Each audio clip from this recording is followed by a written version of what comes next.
T'as le Père Noël en contact Discord? J'ai mes relations. Bonjour Monsieur Noël, que me vaut ce plaisir? Bonjour professeur, voilà, je vous appelle car j'ai un problème. Chaque année, ma tournée des cadeaux épuise mes rênes. J'aurais aimé savoir s'il vous était possible de calculer le chemin le plus court pour parcourir toutes les maisons du monde. Ouh, le problème de recherche du plus court chemin ou problème du voyageur itinérant est un problème assez ancien. Sa première formulation date de 1832. Eh bien, s'il date d'aussi longtemps, il doit être facile à résoudre. Oh, attention Monsieur Noël, un problème ancien n'est pas forcément facile, vous pouvez me croire. La recherche d'un chemin le plus court parmi plusieurs points est une énigme qui casse encore la tête à beaucoup de mathématiciens et d'informaticiens. Prenons un cas très simple avec 3 maisons. On cherche un chemin qui commence et finit par le pôle Nord, passe au moins une fois par chaque maison et est le plus court possible compte tenu de la distance qui sépare chaque point. Si on prend ce chemin, la distance totale est de 14 km. Mais en cherchant un peu, on peut trouver ce chemin dont la distance totale est de seulement 7 km. On peut se convaincre que c'est dans ce cas la solution optimale en testant tous les autres chemins possibles. Malheureusement, j'ai bien plus que 3 maisons à parcourir. Ah, et vous en avez combien exactement? Alors que je les recompte dans ma tête. 2, 3, 6, 62, 473 millions. C'est ça, j'en ai pas oublié normalement. 473 millions. C'est en effet une situation légèrement plus complexe que mon exemple. Mais on pourrait tester tous les chemins possibles et choisir le moins long. Ça, c'est pas une très bonne idée. Mais t'es malade de dire au Père Noël que son idée est pas bonne? Toi t'auras du charbon cette année. Et moi j'aurai un nouveau portable. Faisons un peu de combinatoire. Pour une suite de n maisons, 1, 2, 3 jusqu'à n, un itinéraire est défini par une suite ordonnée de ces maisons. Il y a n choix pour la première maison à visiter, puis n-1 pour la seconde, puis n-2 pour la suivante, etc.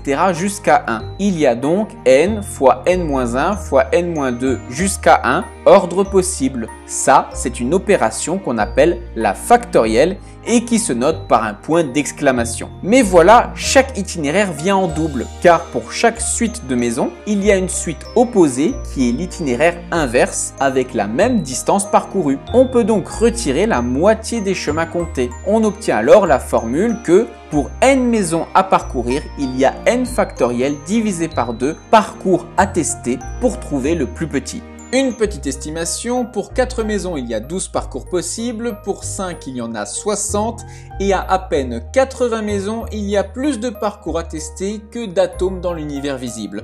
Donc désolé Monsieur Klaus. Appelez-moi Santa.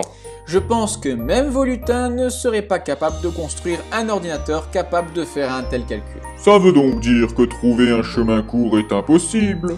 Pas forcément, si on veut absolument le plus court, il y a des méthodes de recherche un peu plus rapides comme le parcours d'arbres en profondeur. On part du pôle Nord et on représente juste en dessous les n maisons possibles avec leurs distances respectives au pôle Nord. En dessous de chacune de ces maisons, les n-1 restantes avec de nouveau les distances qui séparent les deux maisons, etc. avec à la fin chaque dernière maison reliée au pôle Nord avec sa distance. On obtient alors ce qu'on appelle un arbre au sens mathématique du terme et chaque branche représente un parcours possible. Bon, en vrai, pour les puristes, normalement, un arbre ne peut pas se regrouper vers la fin en une seule feuille, mais ici la situation est complètement équivalente à représenter plusieurs fois le pôle Nord en dessous de chaque branche. On choisit le premier chemin et ça devient notre chemin de référence. On parcourt l'arbre en remontant chaque branche. Si on trouve un chemin plus court, ça devient notre nouveau chemin de référence. La particularité de cette technique est qu'on calcule progressivement la distance du chemin et si on dépasse celle du chemin de référence, ça ne sert à rien de continuer à explorer le reste de cet embranchement. On élimine alors plusieurs chemins d'un seul coup. Cette technique est un peu plus rapide mais reste impraticable quand le nombre de maisons est trop grand, ce qui est votre cas. On peut cependant essayer de trouver une solution proche de la solution optimale. Un chemin certes pas le plus court possible, mais plus court que le chemin moyen. Pour cela, on peut par exemple reprendre l'arbre qu'on avait juste avant et plutôt que parcourir les branches l'une après l'autre, on tire les chemins au hasard, en gardant la règle du chemin de référence qui va devenir de plus en plus court au fur et à mesure et la règle d'éliminer les parcours qu'on sait trop longs. Cette méthode n'est évidemment pas déterministe, mais fournit des bons résultats si on la laisse tourner suffisamment longtemps, surtout compte tenu du nombre de maisons qu'on a à traiter. Une autre méthode est le choix du plus court venant par lecture matricielle.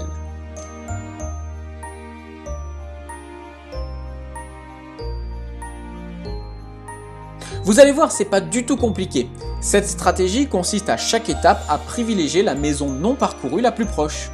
On utilise une matrice qui est un terme mathématique pour dire tableau. Un tableau a deux entrées avec toutes les maisons possibles et le pôle Nord et on y met la distance qui sépare chaque maison correspondante. Exemple, ici on lit qu'il y a 5 km qui séparent la maison 1 du pôle Nord et 3 km qui séparent la maison 2 de la maison 4. Cette matrice est symétrique par rapport à la diagonale tout simplement car la distance pour aller d'un point A à un point B est la même que pour aller de B à A. Peu importe la direction, votre traîneau consomme la même quantité d'essence. Mon traîneau fonctionne au lait et au biscuit. Ça a le mérite d'être écologique.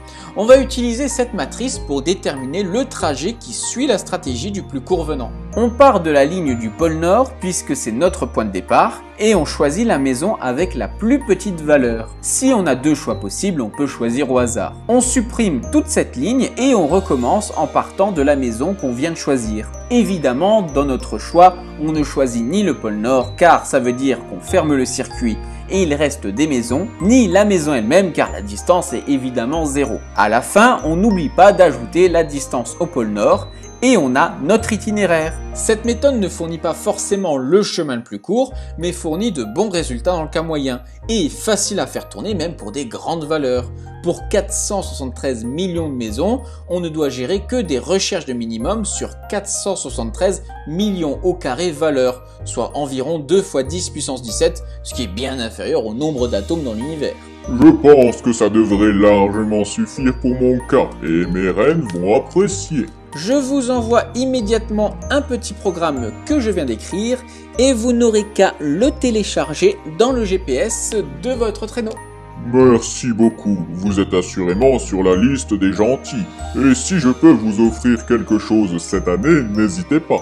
Un nouveau téléphone portable pour moi. Un nouveau portable pour l'autre, sinon je sens qu'il va pas me lâcher. Et pour ma part, une année 2021 meilleure que celle-ci. Ou des nouvelles cravates, c'est au choix. C'est noté, à la prochaine je l'espère.